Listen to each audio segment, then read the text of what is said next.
ওই দেখতে পাচ্ছ চশমা পরে আমাদের আমেরিকান দাদা। দাদা কেমন আছো? আজকে কি এখানে দোকান ছুটি রেখে তাই জন্য এখানে স্বাদ নিতে এসছো নাকি লাইনে দাঁড়িয়ে?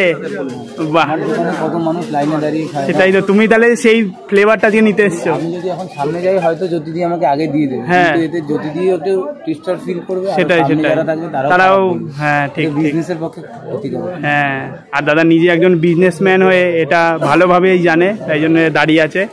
তো আর এই হলো লাইনের অবস্থা, রীতিমতো ভিড়ে সবাই দাঁড়িয়ে দাঁড়িয়ে গরমের মধ্যে গরম গরম খাবার নিতে ব্যস্ত। ওটা থেকে ওয়েট করে আসছো? আমার তো লোকাল বাড়ি, আমি 3 বার এসে ঘুরে গেছি, আসি যাচ্ছি কাজের মধ্যে, আসি যাচ্ছি।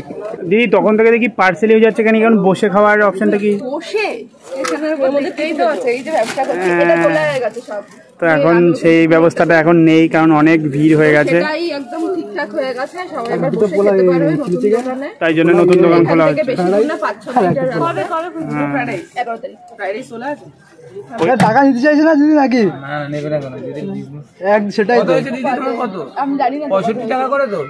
না না 65 টাকা করে এখন দাদাই চিলি চিকেন দিয়ে। ও ঠিক আছে। আচ্ছা, আর পিছনে কাস্টমার দাঁড়িয়ে রয়েছে। তো এখন দাদা টাকা দিচ্ছে আর দিদি নিচ্ছে না।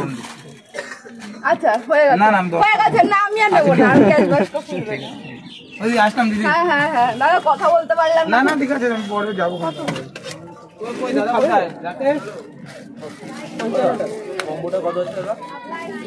দিদি আসছি। হ্যাঁ ভাই টাটা। হ্যাঁ টাটা। তো ব্লগ এখানে কোনো পরবর্তী ভিডিও দেখা হবে। Tata bye.